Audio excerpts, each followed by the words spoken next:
السلام علیکم۔ آج ہم فرسٹ ایئر اسلامیات اختیاری کا لیکچر 5 دیکھیں گے۔ ہم دیکھ رہے تھے والدین اور اولاد کے حقوق و فرائض، جس میں ہم نے پہلی آپشن چنی والدین کے فرائض کی۔ رب اشرح لی صدری ویسر لی امری واحلل عقدۃ من لسانی یفقہوا قولی ربی زدنی علما۔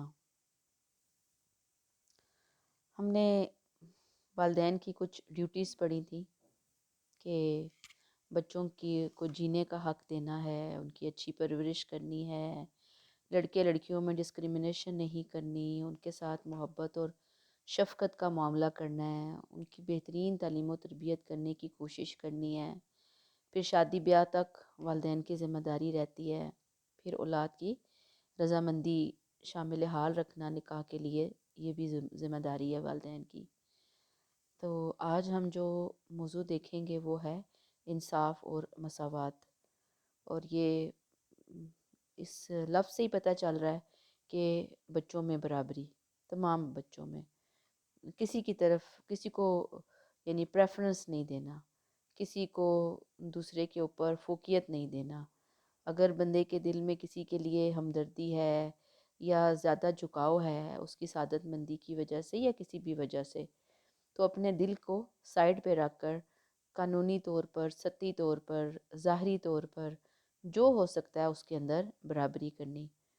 اگر کوئی جیسے کوئی تہوار ہے، شادی بیاہ کا موقع ہے، کوئی فنکشن ہے، پارٹی ہے یا کوئی اور ایونٹ ہے جس میں اولاد کو کچھ دیا جا رہا ہے، تو برابری دی جائے گی، برابری کے ساتھ دیا جائے گا۔ ایک ہی مطلب جیسے ایک بچے کو اگر آپ نے 5,000 روپیہ اس پہ خرچ کیا تو دوسرے پہ بھی 5,000 خرچ کیا جائے گا۔ ایک کے لیے اچھا سوٹ لیا تو دوسرے کے لیے بھی اچھا سوٹ لیا جائے گا۔ اگر پاکٹ منی دی جا رہی ہے تو جو پاکٹ منی ایک بیٹے کو دی جا رہی ہے وہی دوسرے کو دی جائے گی، ایک بیٹے کو دی جا رہی ہے وہی بیٹی کو دی جائے گی۔ اگر کوئی گفٹس وغیرہ دیے جا رہے ہیں تو وہ بھی سملر ہوں گے، سیم ہوں گے، کیونکہ اس میں بھی نبی کریم صلی اللہ علیہ وآلہ وسلم کا ارشاد ہے کہ ایک مرتبہ ایک صحابی نے اپنے ایک بیٹے کو غلام ہبہ کیا، ہبہ کہتے ہیں گفٹ کیا۔ نبی کریم صلی اللہ علیہ وسلم کی خدمت میں آ کر اس نے چاہا کہ اس معاملے میں آپ کی گواہی لے لی جائے۔ آپ نے ان سے پوچھا کہ کیا تم نے سب بچوں کو ایک ایک غلام دیا ہے؟ عرض کیا نہیں۔ فرمایا آپ صلی اللہ علیہ وسلم نے کہ میں تو ظلم کا گواہ نہیں بننا چاہتا، شاہد مین گواہ نہیں بننا چاہتا۔ پھر ایسے ہی آپ صلی اللہ علیہ وسلم کی خدمت میں ایک صاحب حاضر ہوئے اور کہا کہ میرے 2 لڑکے ہیں، میرا ارادہ ہے کہ ان میں سے ایک کو تحفہ اونٹ دے دوں، ایک تحفہ ایک کو دے دوں اونٹ کا تحفہ۔ تو آپ نے فرمایا کہ یا تو دونوں لڑکوں کو تحفہ دو یا پھر کسی کو نہ دو، ورنہ وہ تحفہ اس لڑکے کو جہنم میں لے جائے گا۔ اس لڑکے کو جہنم میں لے کے جائے گا، باپ کو بھی لے کے جائے گا جہنم میں، اس لیے کہ اس نے جو زیادتی کی ہے۔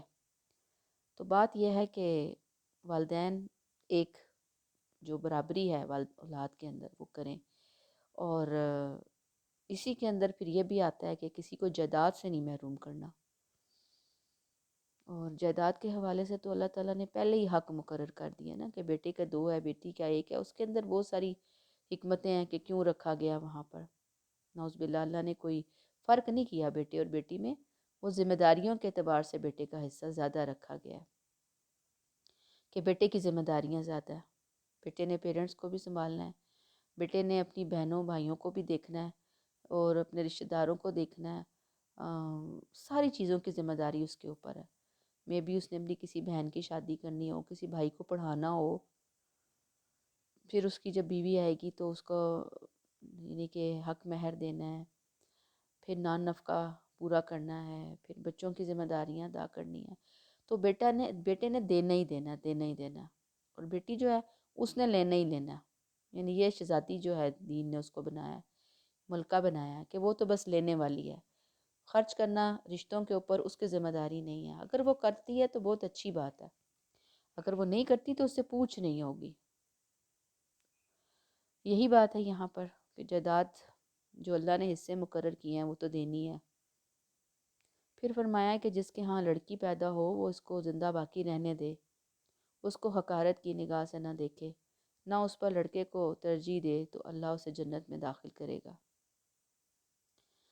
پھر اس میں اولاد کے کچھ فرائض آ جاتے ہیں، والدین کے حقوق۔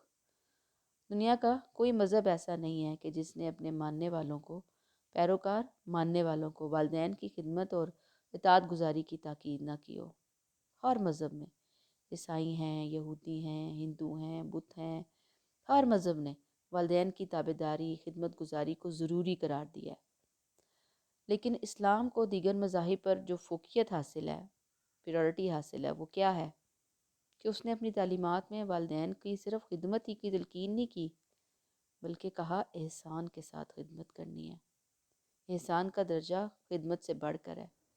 قرآن میں اللہ تعالیٰ بار بار ہی حکم دیتے ہیں وَبِالْوَالِدَيْنِ احسانہ، والدین کے ساتھ حسن سلوک کرو، یعنی اپنے والدین کی صرف اتنی خدمت نہ کرو جتنی انہوں نے کی، بلکہ اتنی کہ تمہارا احسان نظر آنے لگے۔ خدمت تو ایک مناسب طریقے سے بھی ہو سکتی ہے نا۔ احسان کے اندر میں آپ کو یہ چیزیں کلیئر کر کے آئی ہوں بہت ساری، کہ ایک آپ نے، امی نے آپ سے کہا کہ بھئی یہ برتن دھو دو، آپ جسٹ اٹھیں اور برتن دھو دیے تو یہ خدمت ہو گئی، لیکن ان برتنوں کے ساتھ آپ نے کچن کو بھی صاف کر دیا، آپ نے 10 چیزیں سمیٹ دیں، تو یہ کیا ہے؟ ایک آگے بڑھ کر مزید نیکی ہو گئی۔ ہمیں دین کہتا ہے کہ ہمیں خدمت کے مقام پہ نہیں رہنا، ہمیں آگے بڑھ کے احسان کے مقام پر جا کر ان کی کیئر کرنی ہے۔ اب قرآن کیا کہتا ہے؟ اولاد کے بڑے بڑے فرائض، احسان، احترام، اطاعت، شکر گزاری، والدین کے لیے دعائے خیر، یہ اللہ تعالیٰ نے بتائے ہیں۔ سورہ بنی اسرائیل میں اللہ تعالیٰ فرماتے ہیں وَقَضَىٰ رَبُّكَ أَلَّا تَعْبُدُوا إِلَّا إِيَّاهُ وَبِالْوَالِدَيْنِ احسانا، تیرے رب نے حکم دیا ہے کہ اللہ کے سوا کسی اور کی عبادت نہ کرو اور ماں باپ سے حسن سلوک کرو۔ یہ اللہ نے حکم دے دیا۔ دوسرا وَاخْفِضْ لَهُمَا جَنَاحَ الذُّلِّ مِنَ الرَّحْمَةِ، اور ان کے لیے عاجزی کے ساتھ بازو جھکا دو مہربانی سے، یعنی ان کے لیے عاجزی کے ساتھ بازو جھکا دو مہربانی سے۔ اور پھر کیا ہے؟ فَلَا تَقُل لَّهُمَا أُفٍّ وَلَا تَنْهَرْهُمَا وَقُل لَّهُمَا قَوْلًا كَرِيمًا، انہیں اف نہ کہو، انہیں جھڑکو نہیں، دونوں سے ادب کے ساتھ بات کرو۔ یہ دین کا حکم ہے، اپنے بازو مہربانی کے ساتھ جھکا کر رکھو۔ اس کا یہ مطلب نہیں ہے کہ ان کے سامنے کھڑے ہو کر بالکل کندھے گرا دیں اور مسکینوں والی شکل بنا لیں، نہیں، یہ مراد نہیں ہے۔ مطلب مراد اس سے یہ ہے اٹ موسٹ انکساری کے ساتھ کھڑے ہو، اکڑ نہیں ہونی چاہیے، سرکشی نہیں ہونی چاہیے، انتہائی احترام اور عقیدت کے ساتھ ان کی مہربانیوں اور احسانات کو اپنے اوپر فیل کرتے ہوئے، دل میں محبت اور ہمدردی کا، شفقت کا جذبہ لیے ہوئے اپنی پوزیشن ان کے سامنے ایسی بنانی ہے کہ ان کو احترام چھلکتا ہوا نظر آئے۔ پھر اگر کوئی بات ہو جاتی ہے ان کی طرف سے، ایک سے یا دونوں سے، انہیں کوئی بدتمیزی نہ کرنا، انہیں جھڑکنا نہیں اور انہیں اف تک نہ کہنا۔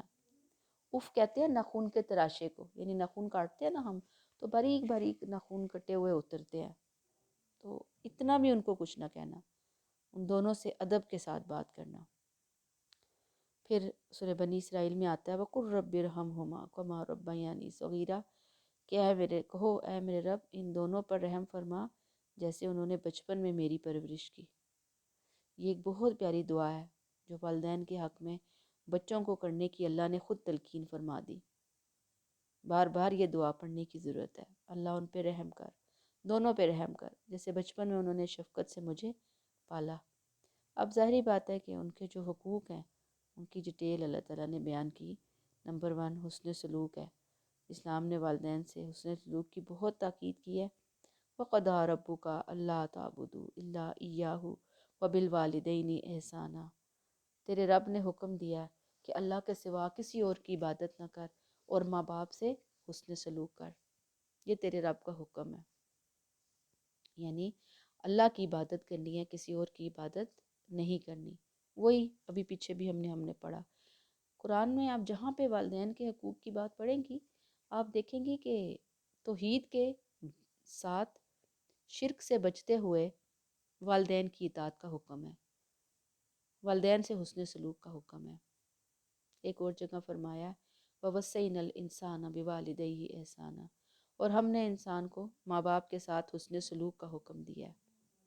اب یہ جو آیت ہے اس سے والدین کا حق اتنا بڑا ہے کہ اللہ کی عبادت کے فوراً بعد والدین کا حسن سلوک، گویا والدین کے ساتھ حسن سلوک جتنی انسان کے لیے نفل عبادات ہیں ان میں ٹاپ پریورٹی پر ہے۔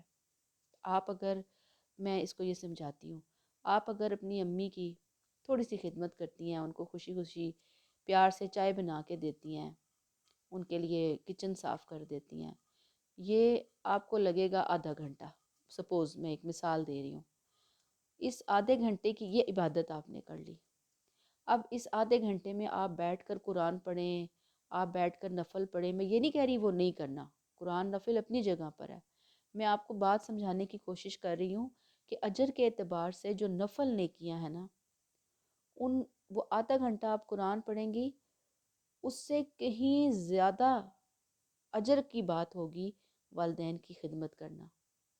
اب یہاں مقصود یہ ہے کہ قرآن کو اپنی جگہ پہ ہم نے رکھ کر پڑھنا ہے، سمجھنا ہے، نوافل بھی پڑھنے ہیں، لیکن والدین کی خدمت کو ٹاپ پریورٹی پر رکھ کر کرنا ہے کہ یہ ہر عبادت سے بڑھ کر عبادت ہے میرے لیے، اس کا اجر بہت زیادہ ہے نفلی عبادتوں میں۔ میں بار بار آپ کو یہی کہوں گی کہ مینج کیجئے اپنی ٹائم ٹیبل کو، اپنے شیڈیول کو، اس میں حقوق اللہ، نماز اور قرآن کا ٹائم نکالنا ہے، اور حقوق العباد میں اپنے پیرنٹس کی خدمت کو اپنا شعار بنانا ہے۔ امی کو سر پہ کبھی مالش کر دی، پاؤں دبا دیے، پاؤں کی مالش کر دی، فادر باہر سے آئے ان کے پاؤں میں تیل لگا دیا، ان کی کوئی خدمت کر دی، ان کو جو چیز چاہیے وہ ان کے سامنے حاضر کر دی، یہ بڑی بڑی باتوں کا بھی نمبر کاٹ جاتی ہیں۔ یہ جو پیرنٹس کی چھوٹے چھوٹے کام کرنا، ان کو وقت دینا، ان کی ناپسندیدہ باتوں کے اوپر صبر کرنا، ناخوشگوار باتوں کے بعد خاموش ہو جانا، ان کی ڈسکریمنیشن دیکھنا کہ وہ فلاں بہن کو، بھائی کو زیادہ چاہتی ہیں، آپ کو کم چاہتی ہیں، اس کے باوجود صبر کرتے ہوئے ان کے ساتھ حسن سلوک کرنا، یہ اصل میں اللہ تعالیٰ کو مطلوب ہے اور مقصود ہے۔ ایسے ہی حدیث میں والدین کے ساتھ حسن سلوک پر زور دیا گیا ہے۔ مثلاً حضرت عبداللہ بن عمر بن العاص نے آپ سے پوچھا کہ خدا کے نزدیک سب سے پسندیدہ عمل کون سا ہے؟ فرمایا وقت پر نماز پڑھنا۔ پوچھا گیا پھر کون سا؟ فرمایا والدین سے حسن سلوک، یعنی حقوق اللہ میں وقت پہ نماز پڑھنا، حقوق العباد میں والدین سے حسن سلوک۔ پھر آگے جب ہم دین کے اندر جاتے ہیں ڈیپتھ میں، تو ہمیں پتہ چلتا ہے کہ والدین میں سے بھی والدہ کا درجہ والد سے کئی گنا زیادہ ہے۔ حدیث میں آتا ہے کہ ایک آدمی نے آپ سے پوچھا کہ میرے حسن سلوک کا سب سے زیادہ مستحق کون ہے؟ آپ صلی اللہ علیہ وسلم نے فرمایا تیری ماں۔ اس نے پوچھا پھر کون؟ آپ نے فرمایا تیری ماں۔ ایسے ہی 3 مرتبہ فرمایا تیری ماں، چوتھی مرتبہ پھر فرمایا تیرا باپ۔ تو اس حدیث سے ہمیں کیا پتہ چلتا ہے کہ ماں کا درجہ باپ سے کتنا زیادہ ہے۔ قرآن نے اس کی ریزن بھی بتا دی۔ سورہ احقاف میں اللہ بیان کرتے ہیں کہ اس کی ماں نے اس کو بڑی مشقت سے پیٹ میں رکھا اور جنم دیا۔ پس اولاد کی پرورش اور تربیت میں والدہ کو جن تکالیف کا سامنا کرنا پڑتا ہے وہ والد کو نہیں کرنا پڑتا۔ پھر حمل، وضع حمل، رضاعت کی تکلیف میں والدہ جو مشقت برداشت کرتی ہے، تکلیف برداشت کرتی ہے، فادر وہ تکلیف نہیں برداشت کرتا۔ اور اسی لیے کہتے ہیں کچھ علماء نے کہا ادب و احترام میں باپ زیادہ حقدار ہے، حسن سلوک اور خدمت کے لحاظ سے والدہ کا نمبر زیادہ ہے۔ لیکن بہرحال یہ تو علماء کی رائے ہے، ہمیں تو دونوں باتیں پتہ چل گئی کہ والد کو بھی توجہ دینی ہے، احترام، محبت، کیئر والدہ کی بھی ہے، لیکن اگر دونوں میں کمپیریزن کرنے کا ٹائم آئے تو والدہ کو امپورٹنس دی جائے گی۔ پھر اس کے بعد ادب و احترام ہے، اولاد کی ذمہ داری، اولاد کا فرض کہ والدین سے احسان سے پیش آئے، ادب احترام سے پیش آئے۔ نشست و برخاست یعنی اٹھنا، بیٹھنا، گفتگو جو پیرنٹس کے ساتھ کی جا رہی ہے وہ انتہائی مؤدبانہ ہو، بدتمیزی نہیں ہونی چاہیے، اور شاؤٹنگ نہیں ہونی چاہیے، تو تکار نہیں ہونی چاہیے۔ اگر کوئی آپ کو والدین کی بات سے اختلاف ہے تو نہایت مؤدبانہ طریقے سے بات کی جائے گی۔ اس میں نبی کریم صلی اللہ علیہ وسلم کا رویہ، آپ نے فرمایا کہ ماں باپ کے ساتھ نیکی کرنے والا فرزند جب اپنے والدین کو محبت کی نگاہ سے دیکھتا ہے تو اللہ تعالیٰ اس کے لیے ہر مرتبہ دیکھنے کے عوض اس کے اعمال نامے میں ایک مقبول حج کا ثواب لکھتا ہے۔ صحابہ نے عرض کیا کہ اگرچہ وہ دن میں 100 مرتبہ انہیں دیکھے، تو آپ نے فرمایا ہاں، یعنی والدین کو دیکھنا محبت کی نگاہ سے اجر رکھنے والی بات ہے۔ اب اس کا یہ مطلب نہیں ہے، میں نے جیسے اوپر آپ کو قرآن اور نفل کی مثال دی تھی کہ بھی اب باقی جو حج ہم پہ عائد ہیں ہم اس کو کریں ہی نہ، بس ہم کہیں ہم تو اپنے والدین کو دیکھ لیتے ہیں پیار کی نظر سے، بس ہمارا حج تو یہیں ہو گیا۔ دیکھیں یہ جو مثالیں آتی ہیں نا، یہ سمجھانے کے لیے آتی ہیں کہ بھی اس کا اجر ہے، اس کو اختیار کرو، نہ کہ یہ کہ اس طرح کی باتوں کو بنیاد بنا کر تو نکتہ چینیاں کر کے بندہ کہے کہ نہیں اب تو حج یہیں ہو گیا، اب تو جانے کی ضرورت نہیں ہے، تو یہ غلط بات ہو جاتی ہے۔ پھر ایک مرتبہ نبی کریم صلی اللہ علیہ وسلم نے ارشاد فرمایا کہ جو اپنے والدین کو گالی دیتا ہے وہ بہت بڑے گناہ کا مرتکب ہوتا ہے۔ صحابہ نے عرض کیا کہ اللہ کے رسول یہ کیسے ممکن ہے کہ کوئی اپنے والدین کو گالی دے؟ تو آپ نے فرمایا ہاں، جب وہ دوسروں کے ماں باپ کو گالی دیتا ہے، انہیں برا بھلا کہتا ہے، تو وہ دوسرا اس کے جواب میں اس کے والدین کو گالیاں دیتا ہے، تو اصل میں اس نے خود اپنے والدین کو گالی دی، یہ ذریعہ بنا۔ اسی لیے آپ صلی اللہ علیہ وسلم نے کہا کہ اگر بالواسطہ طور پر والدین کے احترام پر حرف آنے کا اندیشہ ہے، یعنی بالواسطہ طور پر انڈائریکٹلی آپ کے والدین کو ٹارگٹ کیا جائے گا، ان کے احترام پر حرف آئے گا، تو اس سے بچنے چاہیے۔ والدین سے سخت کلامی بھی اسلامی تعلیمات کے منافی ہے۔ پھر اطاعت اور فرما برداری ہے۔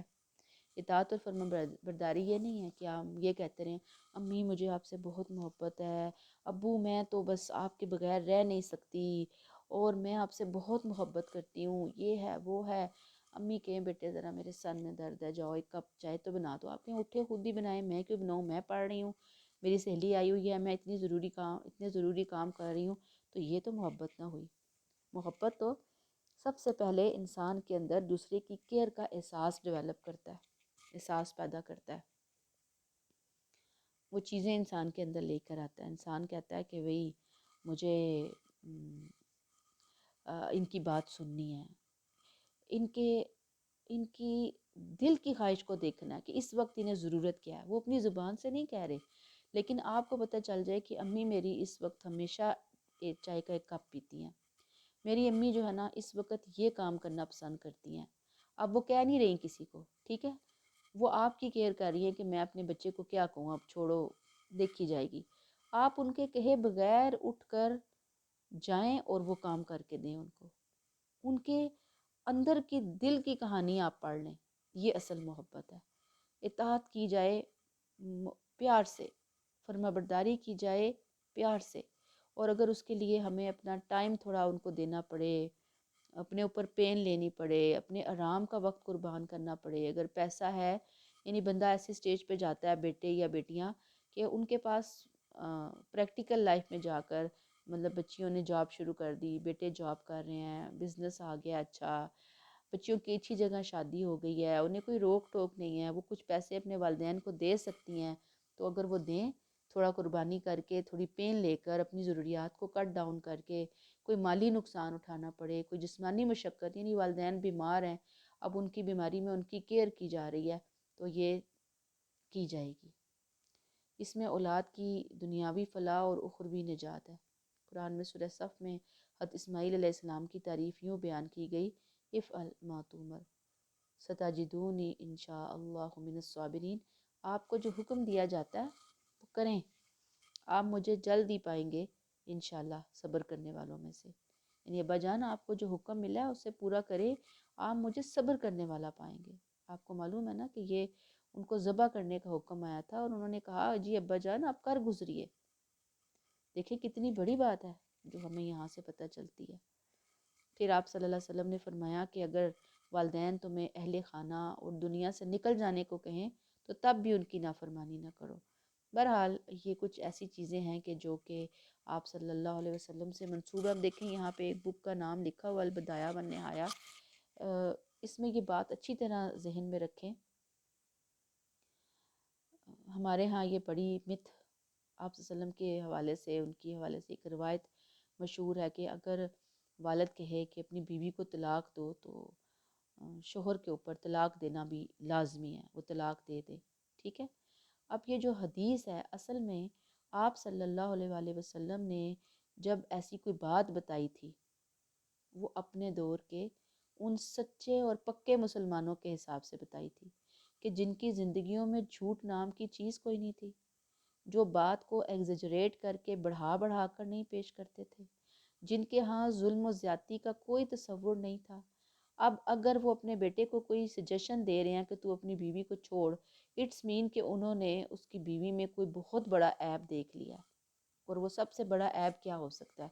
بیوی کی بدکاری، ایسا کہ وہ غلط سائٹ کے اوپر جا رہی ہے، اس سے بڑھ کر تو کوئی عیب نہیں ہو سکتا نا۔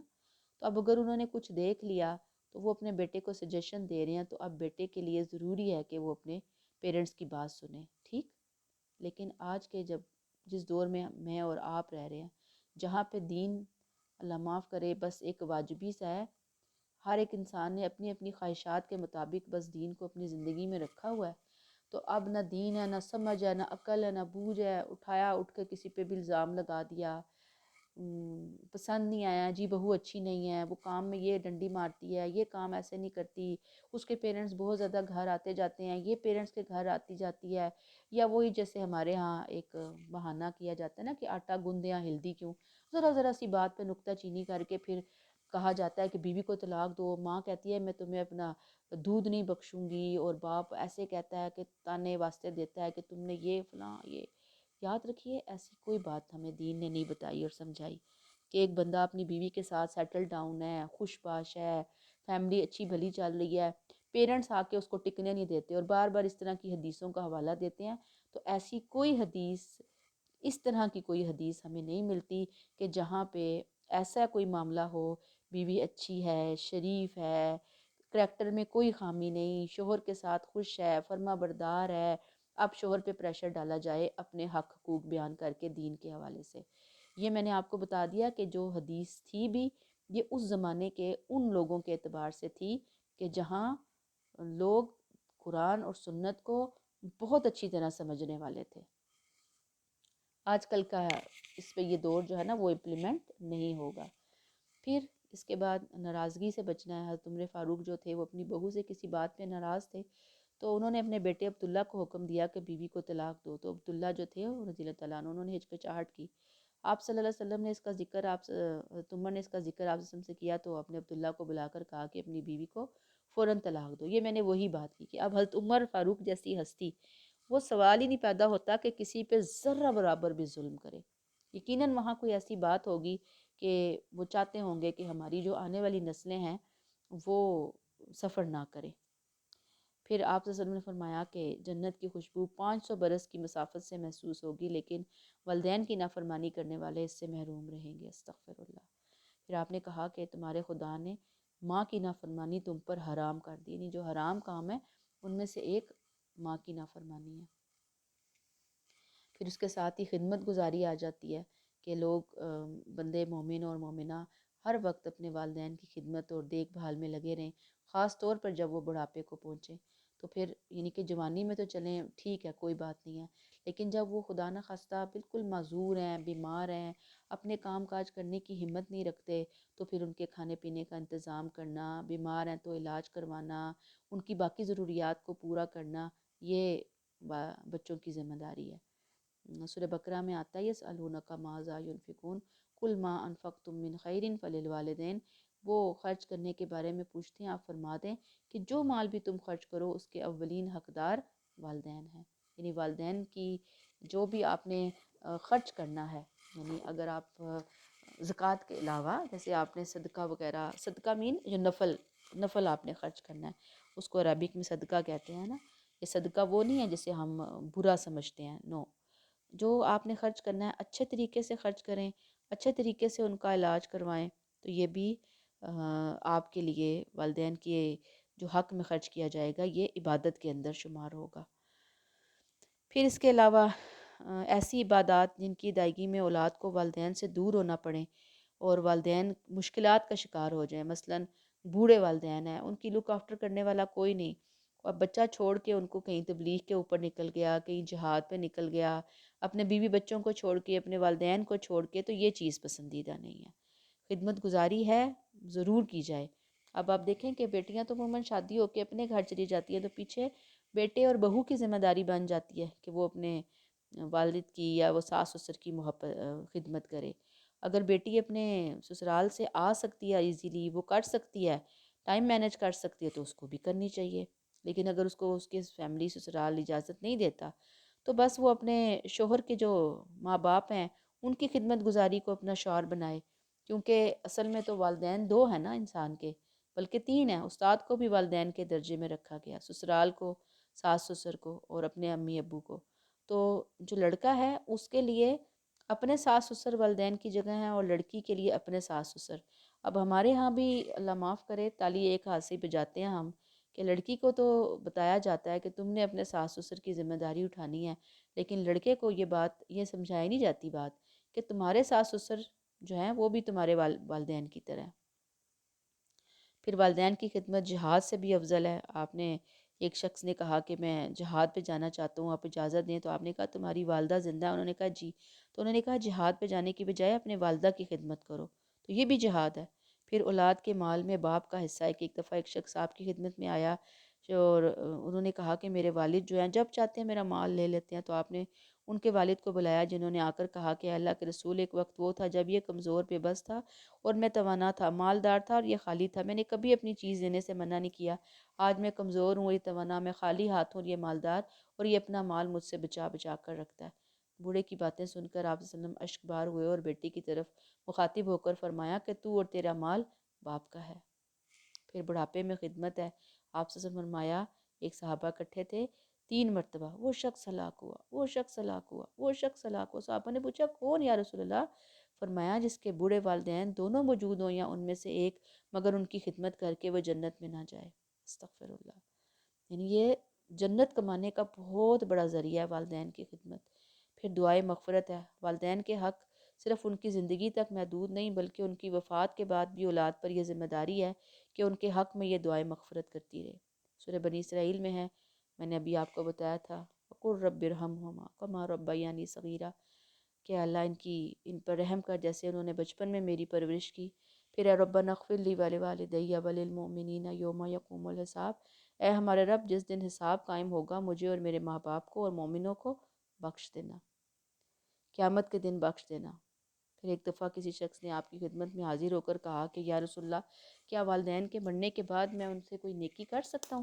تو آپ نے فرمایا جی، ان کے حق میں دعائے مغفرت کرو، اور پھر ان کے کیے ہوئے وعدوں کو پورا کرو، اور ان کے رشتہ داروں سے صلہ رحمی کرو۔ رشتہ دار یعنی والد کے رشتہ دار ہیں، جیسے ان کی بہن ہیں، بھائی ہیں، والدہ کے رشتہ دار ہیں، ان کے بہن بھائی ہیں، یعنی ماموں چچا وغیرہ، ٹھیک ہے۔